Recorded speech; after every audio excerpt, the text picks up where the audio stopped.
estamos con el invitado de esta noche. Salimos a caminar el mundo, benditas redes sociales, bendito ciberespacio, que nos permite estar conectados, no importa en qué lugar estemos.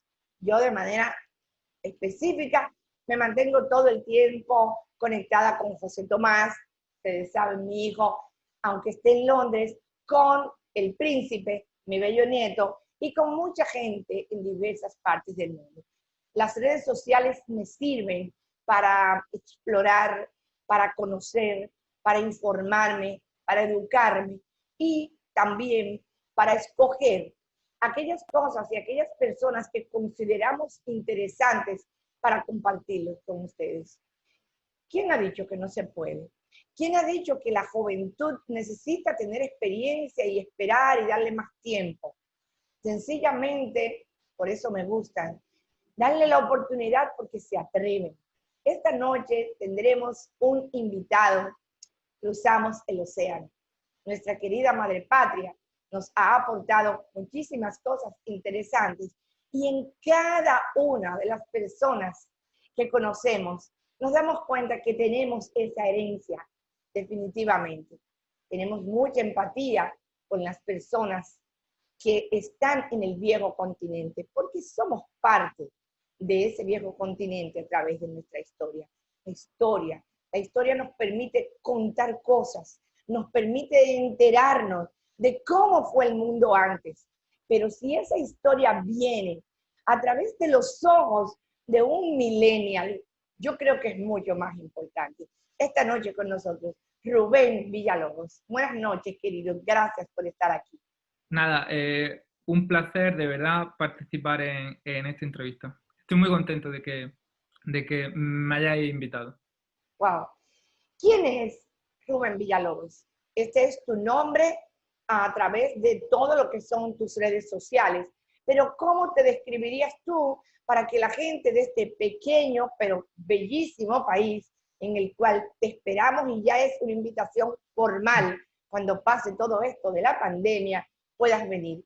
Para que todos los que están viendo este programa puedan saber quién tú eres. ¿Cómo te describirías, Rubén?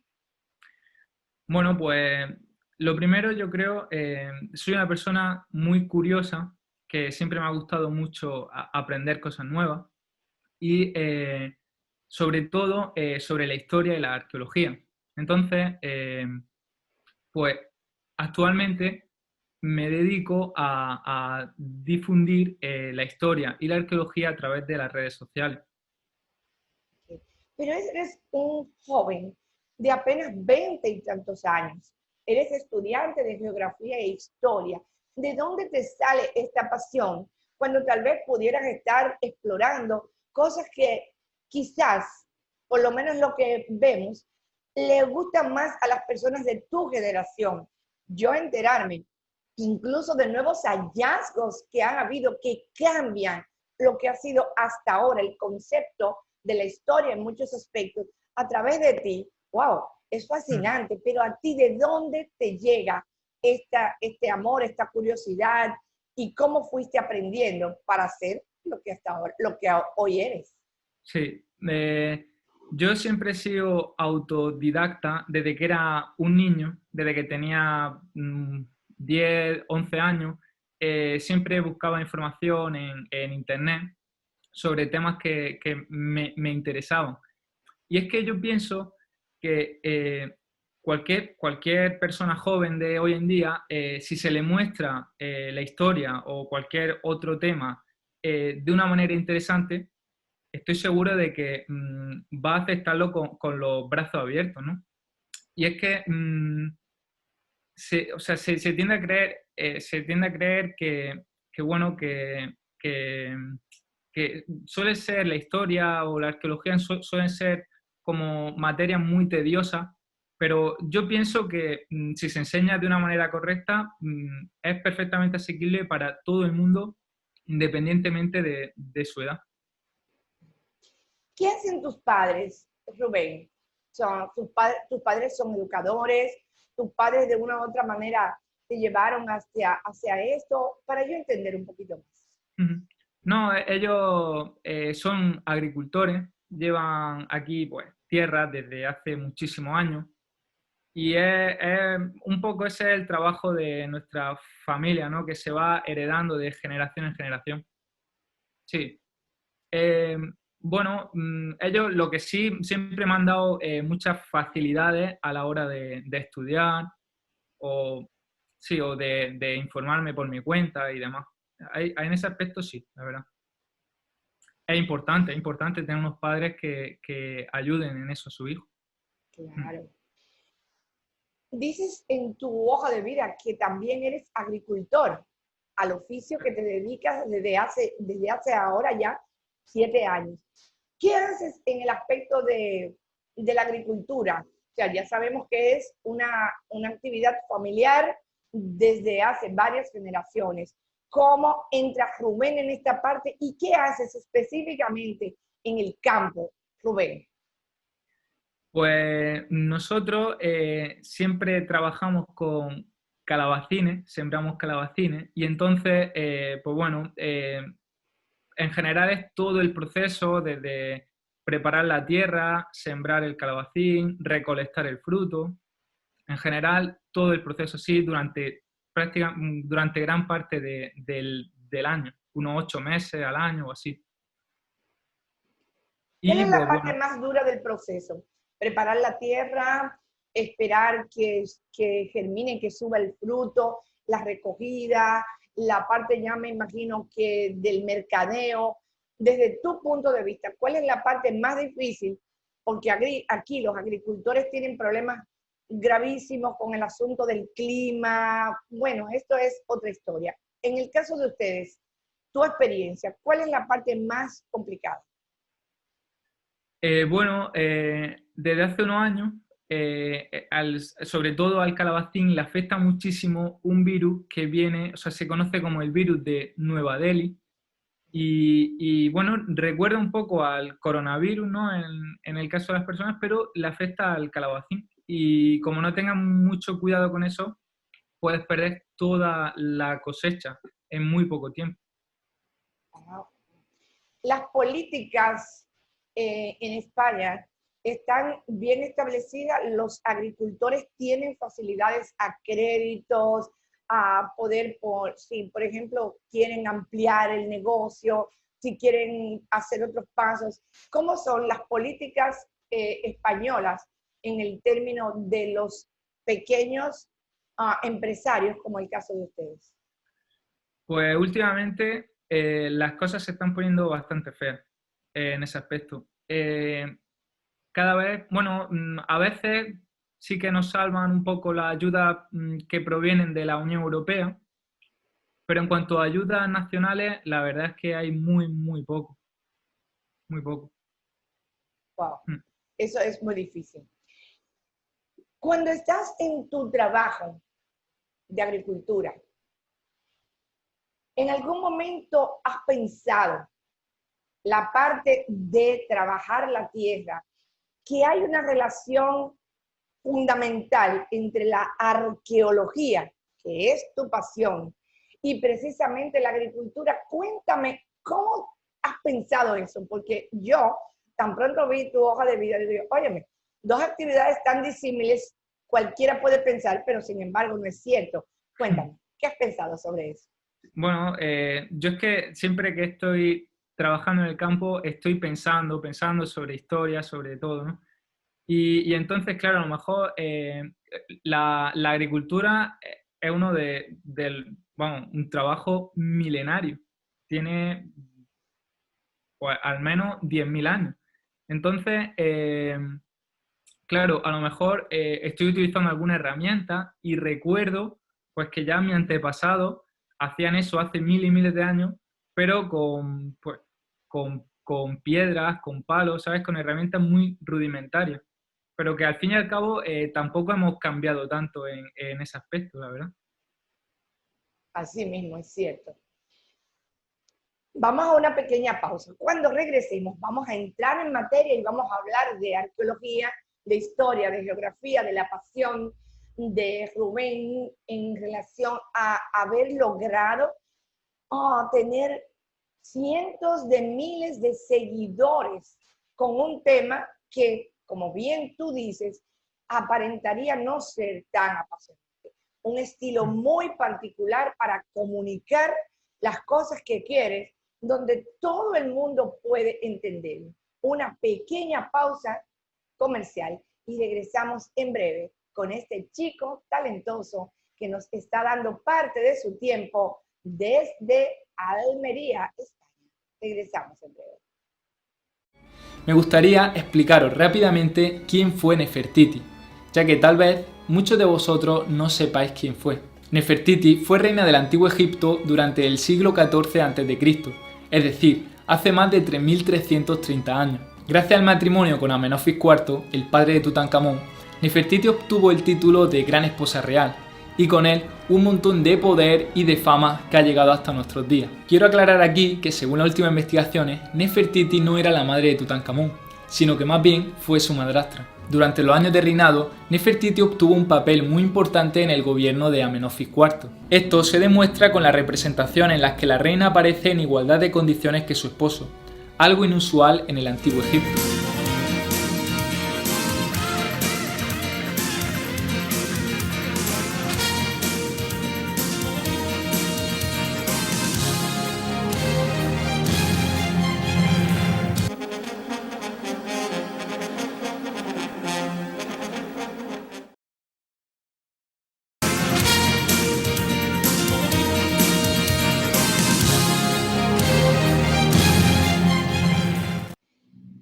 Continuamos en esta entrevista muy interesante. Ustedes saben que me encantan los jóvenes, me gusta darle oportunidad a los jóvenes, escuchar sus historias, porque es un poco como servir de vehículo para que los jóvenes nuestros también sepan que se puede, que se atrevan. En el caso específico de nuestro entrevistado de esta noche, por si usted acaba de conectar con nosotros, es un joven de 20 y tantos años, español, del sur de España, que es un estudioso y un curioso de la historia y de la arqueología. Tiene unas cuentas de redes sociales fabulosas a través de las cuales tengo que admitir que me he enterado de muchísimas cosas que no sabía. De verdad que muy interesante. Rubén Castejón Villalobos. Ese es tu primer apellido, Castejón, ¿verdad? Pero, Callejón, sí, es mi primer apellido. ok, pero decidiste colocarte Rubén Villalobos. También me gustó eso. Mi hijo es músico y es José Tomás Pérez Gotró, pero él decidió colocarse José Tomás Gotró por mí.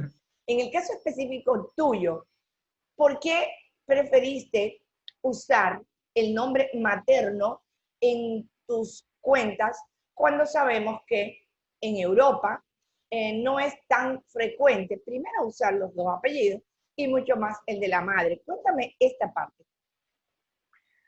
Bueno, yo creo que son por varios motivos. El primero es precisamente para dar un poco más, o sea, sí, como para rendir honor un poco a la parte de mi madre, ¿no? Que... Sí, sí, porque aquí, claro, los hijos heredan el primer apellido y el segundo como que queda en el olvido, ¿no? Entonces es un poco una manera de que la gente también conozca ese apellido. Sí, Me eso encanta. por un lado. Luego también me parece un apellido con más fuerza a la hora de llegar a nivel internacional, que es mi objetivo, ¿no? Que me conozca gente de todo el mundo. Mm. Muy bueno. ¿Cuál fue tu primer post? O sea, lo primero que compartiste en redes sociales con la gente en relación al tema de la arqueología. Y dime, ¿cómo fue esa primera parte? ¿Sentiste que hubo un enganche, hubo un acercamiento? ¿Alguien te retroalimentó diciendo, oh, qué chulo, me gusta? ¿O tuviste que esperar un tiempo para que se desarrollara este tema en las redes hasta que la gente captara la atención? Cuéntame de esa experiencia tuya, Rubén. Yo, bueno, empecé subiendo fotos, sobre todo de mis viajes, de mis visitas a los museos y demás. Y bueno, pues al principio simplemente la gente que me conocía, pues sí le daba me gusta, me comentaba y tal. Y tuve que esperar, la verdad, muchísimo tiempo, muchísimos meses, para que me empezara a seguir ya un número mayor de personas. Al principio, pues siempre suele ser muy complicado. Suele costar muchísimo llegar a la gente, pero bueno, con el esfuerzo, con la constancia, al final yo creo que vamos, si le pones muchísimo esfuerzo, sí que lo consigue. Así es. Cuando trabajas, cuando entras a navegar, a investigar, ¿cómo es tu metodología para escoger qué publicar? Porque vi también que dices que tienes una gran cantidad de material que a veces no tienes el tiempo y además que estás trabajando para ampliar la parte tecnológica con la finalidad de pues, lograr que los que te seguimos podamos tener una experiencia, wow, diríamos como en 3D, creo, algo así. No sé si puedo usar este término y los tecnológicos me lo permitan, pero hablaste de que la gente pueda pues tener un impacto mayor y sentir que está junto contigo viviendo esta experiencia. Háblame de eso. Exactamente. Bueno, lo primero, para hablar de un tema, siempre me baso en comentarios de la gente, en lo que la gente más me pide, lo que a la gente más les suele interesar. Cuando selecciono un tema interesante, pues me informo muchísimo en viendo documentales, en artículos científicos, en internet, en personas de confianza o en historiadores y arqueólogos que hablan sobre esos temas en concreto. Y pues voy recolectando toda la información y redactándola para crear un poco el guión del contenido, ¿no?, que yo quiero transmitir a la gente. Y ahora con esa segunda parte de tu pregunta, ¿no?, con respecto a esa nueva experiencia que quiero que tengan mis seguidores, estoy trabajando en crear una especie de sala donde lleve réplica prácticamente idéntica a las originales, réplica arqueológica, es decir, piezas similares a las que encontramos en los museos más importantes de todo el mundo, con la finalidad de que la gente pues, las pueda conocer como si estuviera en el museo, pero sin embargo sin salir de su casa. Y en ese sentido, tengo por aquí una sorpresa que os quiero enseñar. A lo mejor ya la habéis visto en algún vídeo. Tengo por aquí la réplica del busto de Nefertiti. ¡Increíble! ¡Oh, pero está igualita! ¿Y Igualita. dónde tú adquieres estas réplicas? Preciosa, Rubén. Sí, esta en concreto tiene el tamaño, o sea, es idéntica en cuanto a tamaño, a Claro. los colores, está pintada a mano. Sí, sí, está genial. ¿Y dónde adquieres estas piezas? ¿En internet? Bueno, esta en concreto, un escultor de aquí de España que se llama Juan Villa. Bueno, pues él tiene un castillo en la provincia de Valladolid donde expone todas sus representaciones, todas sus réplicas, ¿no? Y está chulísimo, se llama El Castillo Encantado. Y entonces, pues me contactó, estuvimos hablando y todo eso, me enseñó sus piezas y bueno, y tienen algunas, como esta de aquí, que tienen, bueno, son piezas arqueológicas, ¿no?, muy importantes. Y entonces, claro, yo quería, al igual que yo me sorprendí, yo pensé, quiero que mis seguidores también se sorprendan viendo esto, ¿no? Y el vídeo que hice enseñando, el primer vídeo que hice enseñando esta pieza, llegó casi a 500.000 de reproducciones en YouTube. O sea que a la gente le encantó. Increíble. Pero estás hablando de un proyecto atrevidísimo, tener una sala de museo con réplicas similares a la original. Estamos hablando de algo que cuesta. Primero vamos a hablar de lo que tal vez no sería para nosotros, las personas que nos guste el arte, que creemos en el arte, no es lo que más quiere uno, pero es lo que aterriza a todo el mundo, que es la parte de lo económico.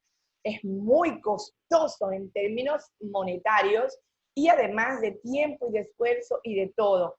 ¿Cómo piensa Rubén lograr captar los fondos necesarios para hacer esto que creo que es ultra fabulosísimo? Cuéntame. Sí, bueno, esa tal vez sea la parte más complicada, ¿no? El conseguir los recursos económicos. Pero tengo la fortuna de tener ese otro trabajo en la agricultura y entonces es un poco invertir parte de mis beneficios en este asunto, ¿no? En mis redes sociales. Y bueno, espero que también en el futuro todo esto me dé su recompensa, ¿no? Tenga su recompensa. Claro que sí.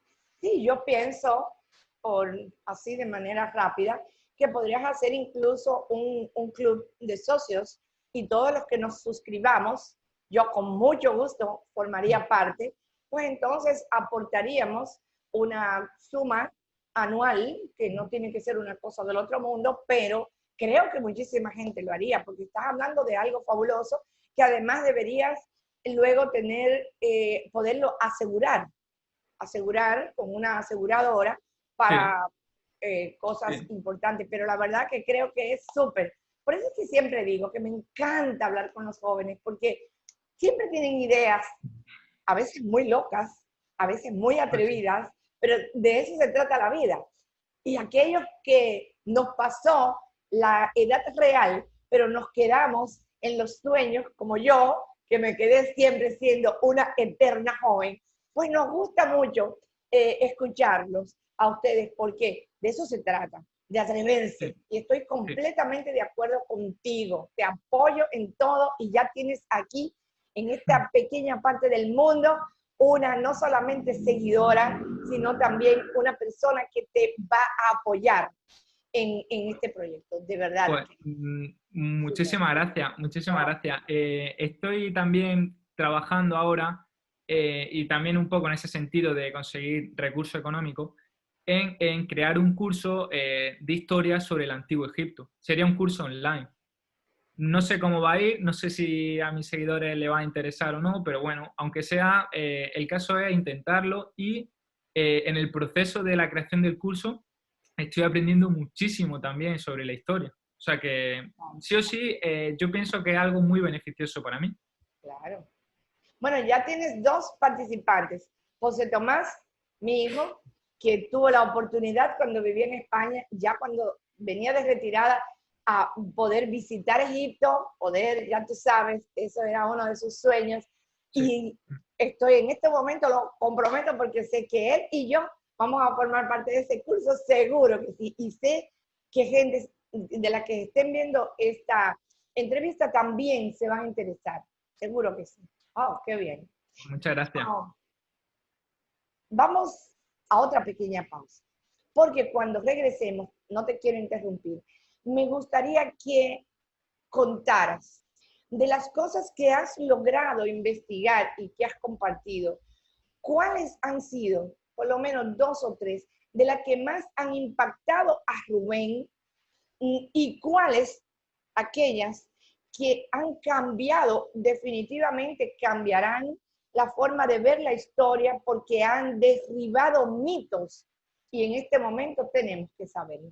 Una pequeña pausa. Cuando regresemos, ustedes y yo conoceremos de labios de Rubén algunas de sus experiencias con la arqueología y la historia que han cambiado definitivamente la forma de contarla y que tenemos nosotros que desmontar lo que hasta ahora conocemos de casos puntuales. Regresamos en breve.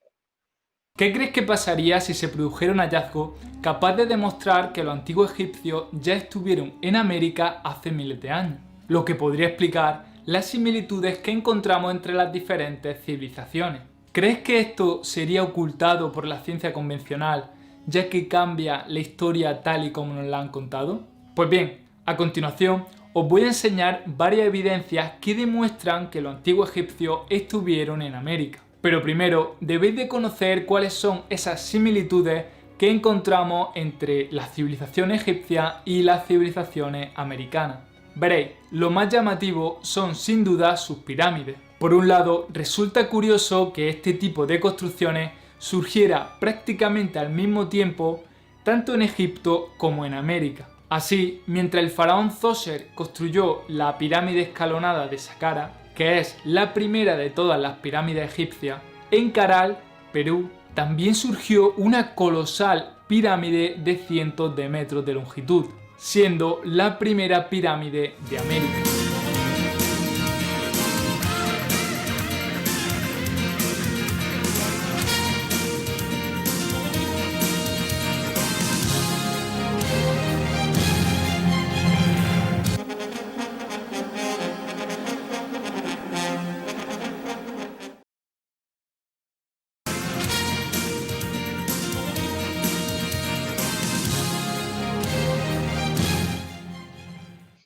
Continuamos hablando con Rubén Villalobos. Estamos hablando con un joven interesado en la arqueología, en la historia, estudiante de historia y de geografía, un joven español que conjuga esta pasión con el trabajo de la agricultura, que es una actividad ya por herencia que ha surgido en su familia desde varias generaciones anteriores.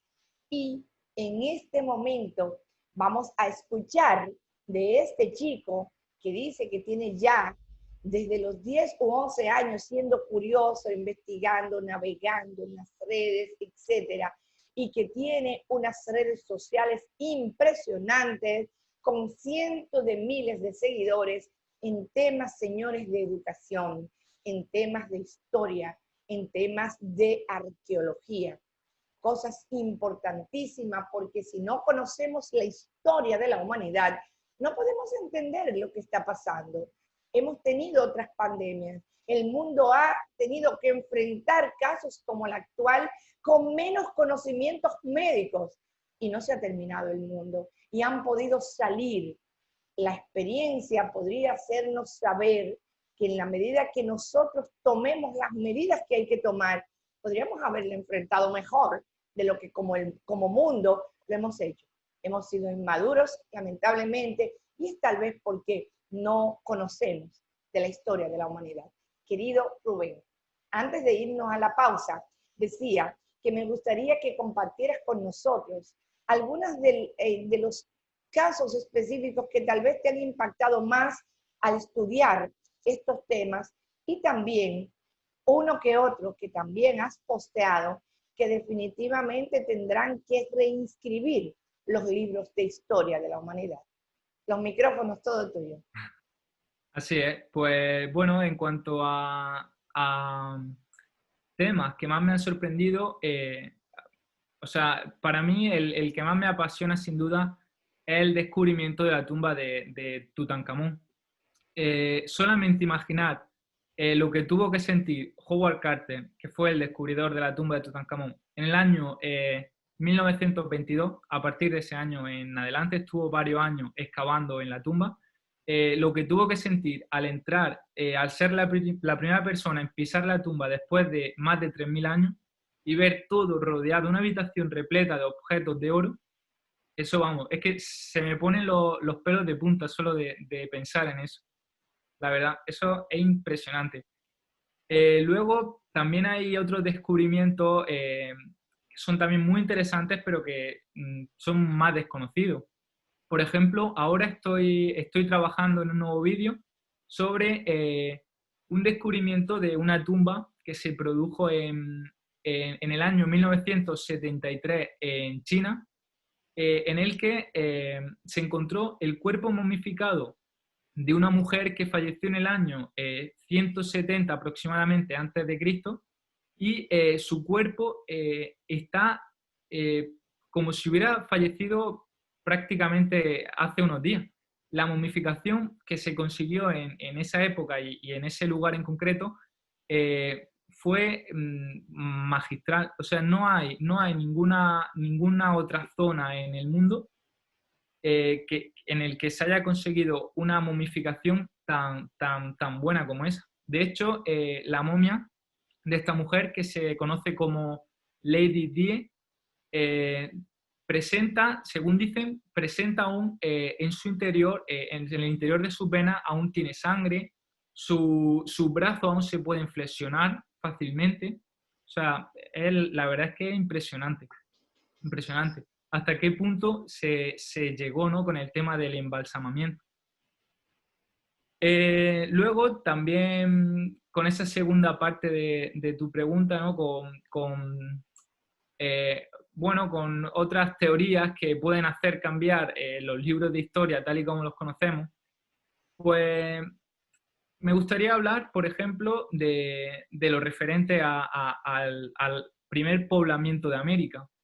Siempre bueno, durante muchas décadas se ha hablado que el ser humano llegó al continente americano con la famosa cultura Clovis hacia el año, hace 13.000 años aproximadamente.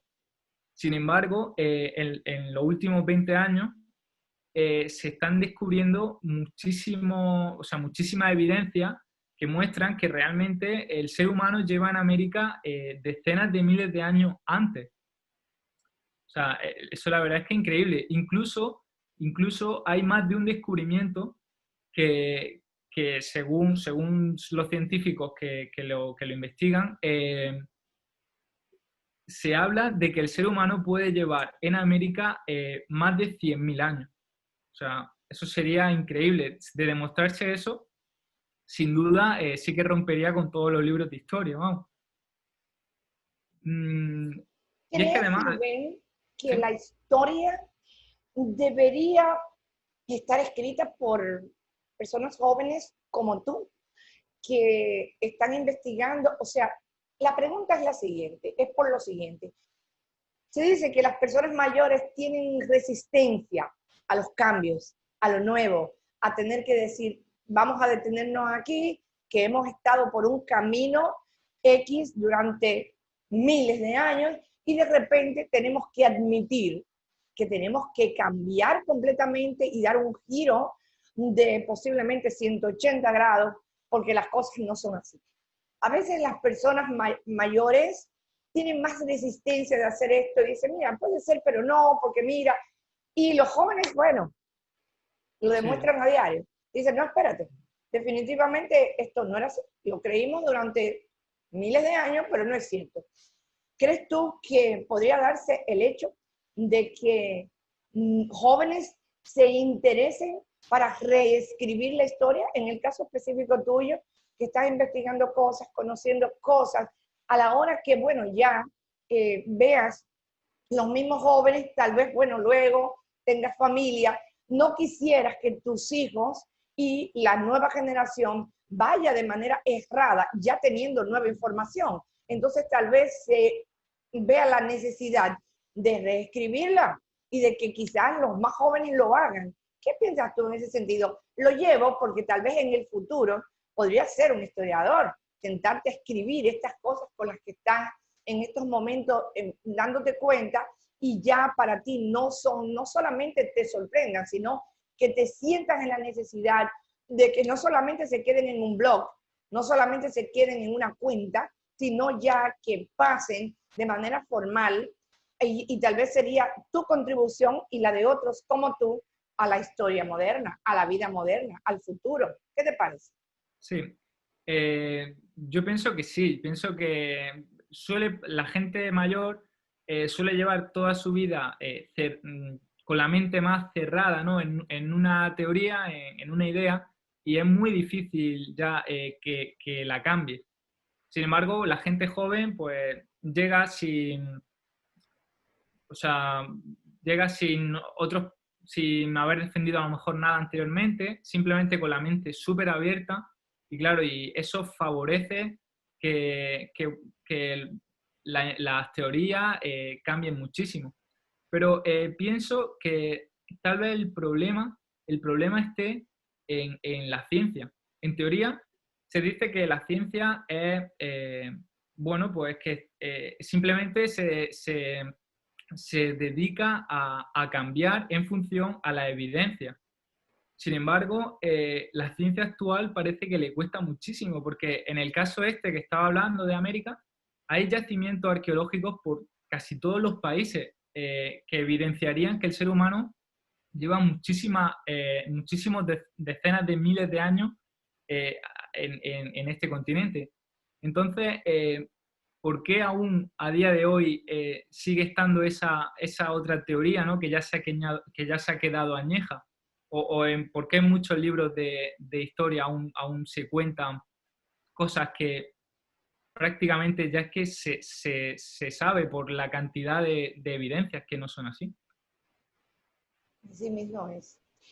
Rubén, estudiar la arqueología, estudiar la historia de la humanidad, te abre la mente, te hace ver cómo han sido las cosas en sociedades anteriores. A tu modo de ver, ¿cuál es la diferencia de las cosas que le interesaban al hombre en periodos anteriores a las que les interesan al día de hoy? En el caso específico de lo que hablamos precisamente, por ejemplo, hablaste de la tumba de Tutankamón, hablamos precisamente de Egipto, hablamos de culturas milenarias, donde de acuerdo a los que nos han llevado, vemos que ellos tenían mucho interés en preservar lo que era su patrimonio para cuando pasaran a otra vida. Así lo veían. Pero yo me doy cuenta que al día de hoy, en pleno siglo XXI, específicamente en mi labor como médico profesional, veo que también la gente a veces sigue de una manera rápida y a veces sin pensarlo mucho, tratando de acumular cosas para su futuro, para el futuro de sus hijos. ¿Qué tan diferente es la visión del hombre moderno, del hombre de otras culturas milenarias en relación a este enfoque particularmente? Sí, yo creo que todo eso tiene relación con las creencias religiosas. Pienso que hasta hace no tanto el ser humano ha creído muchísimo en otra vida más allá, en Dios, en todo eso, y ciertas religiones, como en el caso del Antiguo Egipto, pues o sea, hacían creer a la gente que debían de conservar todos sus bienes para aprovecharlo en su otra vida. Sin embargo, esa creencia hoy en día no está, al menos de la manera en la que estaba anteriormente. Entonces, hoy en día sabemos que todo lo que acumulamos en nuestra vida se queda aquí. Sin embargo, es curioso que mucha gente se ciegue únicamente o sea, deja de lado las cosas realmente importantes de esta vida, ¿no? Las cosas que no son materiales, lo dejan totalmente de lado y se centran pues eso, en conseguir materiales que luego no se van a poder llevar ni van a poder disfrutar. O sea que eso es una muy buena reflexión, yo creo. Así es. Por último, ¿en qué cree Rubén Villalobos? Después de adentrarte en la historia, de viajar en la arqueología, de ver cosas que te han abierto los ojos a una edad tan temprana, y te auguro realmente un futuro fabuloso. No pares, no dejes de soñar, no dejes de inventar, no dejes de tratar, porque realmente de eso se trata la vida. Qué bueno que lo haces, y como te dije, te repito que de este ladito del mundo ya tienes a una cómplice más, definitivamente que sí. ¿En qué cree Rubén? Y me gustaría un mensaje final para la juventud. De este lado es la misma, todos ustedes tienen sueños, todos ustedes buscan la manera de hacer que funcionen las cosas en las que creen. Entonces, ¿en qué cree Rubén y qué mensaje le puede dejar a los jóvenes que nos vean en este programa? Y muchísimas gracias, querido. Un abrazo grandote desde este lado del mundo para ti. Bueno, cuando me preguntas en qué creo, ¿a qué te refieres exactamente? Puede ser religioso, puede ser lo que creas. ¿Qué crees tú? ¿Cuáles son las cosas? ¿Cómo te ves en el futuro Ah, vale, persiguiendo? ¿Cuáles son tus sueños? Tus vale, vale, creencias de manera general. No tienen que ser vale, obligatoriamente religiosas. En lo que vale, vale. yo creo en el ser humano. Imperfecto, como quiera, pero de verdad que creo, porque creo que los buenos son los más. Y aunque me caigo a veces creyendo en ellos, sigo apostando al ser humano. Sí, sí. Bueno, o sea, la verdad es que yo también pienso que siempre y cuando queden personas buenas en el mundo, hay algo de esperanza, ¿no? Siempre hay algo de esperanza. Eh, y bueno, con respecto a mi futuro, por ejemplo, pues espero, la verdad, el día de mañana llegar bueno, a ser alguien conocido por difundir la historia y realmente sin pedir nada a cambio, que sea al menos mi intención. Porque creo que el conocimiento debería de ser... o sea, ahora mismo tenemos la ventaja de aprender a través de Internet, que tenemos prácticamente todo el conocimiento de la historia en nuestra palma de la mano. Y creo también que eso es un rayo de luz para nuestra sociedad. El problema es que la gente suele utilizar las redes sociales o Internet en cosas que no creo que no deberían, o al menos no de la forma en la que lo están haciendo. Las redes sociales, pues hay gente, muchísimas personas se tiran horas y horas viendo simplemente entretenimiento, que un rato puede estar bien, pero el potencial que tiene eso, si se usa de manera adecuada, nos cambiaría el mundo totalmente, absolutamente. Y bueno, también quiero transmitir un mensaje y es que muchísima gente me dice que son arqueólogos frustrados, que siempre les ha interesado la historia, la arqueología, pero que nunca han tenido la oportunidad de estudiar o de ir a la universidad, ¿no?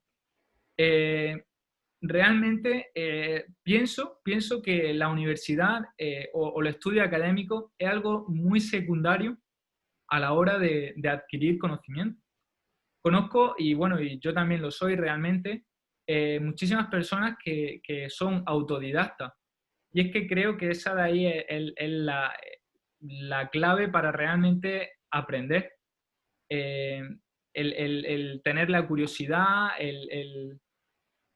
sí, el querer ir siempre un poco más allá, ¿no? de lo que nos dicen. Entonces, bueno, pues eso, yo pienso que nunca es tarde, nunca es tarde. Cualquier persona con un buen libro en sus manos puede viajar a cualquier sitio del mundo que desee, la verdad. No. De nuevo, muchísimas gracias. Ya sabes que dentro de tu agenda vamos a volver a contactarte para que sigas contando tus historias.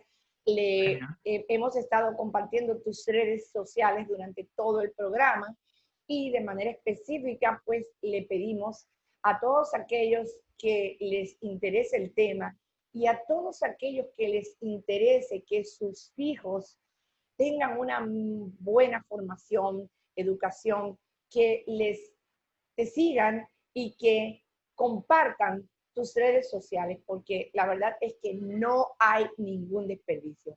Querido, cuando pase todo esto, espero verte aquí en Santo Domingo, en cualquier otra parte de República Dominicana, que no te vas a arrepentir. Ya eres un invitado formal de ahí entonces y nuestro. ¿Bien? Pues muchísimas gracias por la invitación. Estaría encantado de ir, la verdad, cuando todo esto pase, como bien dices. Y nada, y que ha sido un placer y de verdad, muchísimas gracias. A ti. Muchas gracias, de verdad que sí. Buenas noches y este es Rubén Villalobos. Ven que sí se puede. Definitivamente, la juventud es el presente, no el futuro. La próxima semana de nuevo y entonces Buenas noches.